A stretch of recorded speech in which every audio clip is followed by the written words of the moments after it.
السلام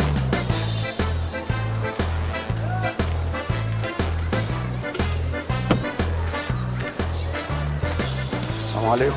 وعليكم السلام ورحمة الله وبركاته. مناسب عسل. ايه يا عم في ايه؟ انت بتغطيها ليه؟ جو تلج يا ابني، هو بيخاف عليها. هما كلمتين وهنمشي، بتغطي العربية ليه؟ ايوه يا عم غطيها وكلبشها، دي عشرة عمر، خدها في حضني كمان.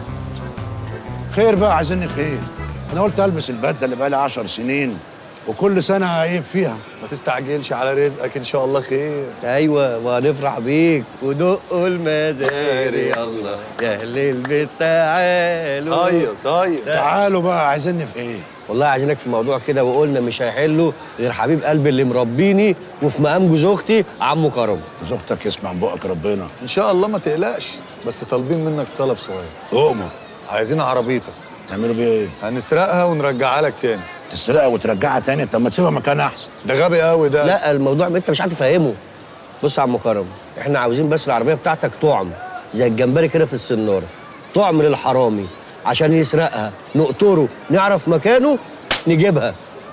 بس طعم نقطره حرامي. انتم برشمين ولا ايه؟ سلام عليكم.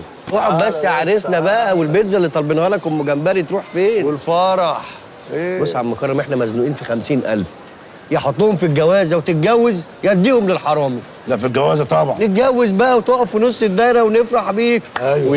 اوعى اوعى اوعى. انا موافق بس بشرط ايه؟ العربيه تتغطى كويس عشان الشمس والبويه. ليه عندها اكلان؟ ماشي تمام. وما تقرصوش عليها قوي عشان الفتيس ما ينطش على الكتاوه تحرقها. احنا خايفين الفتيس ينط علينا احنا يفرتكنا. تمام. تمام.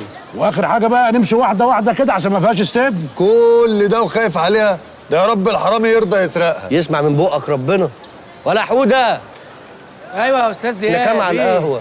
اخيرا هتطلبوا مشاريب. 1 لا احنا 2 بنطمن عليك بس. 3 4. هات لنا 1 شاي لينا كلنا. 1 شاي. اه. وعندك 1 شاي للحاره كلها.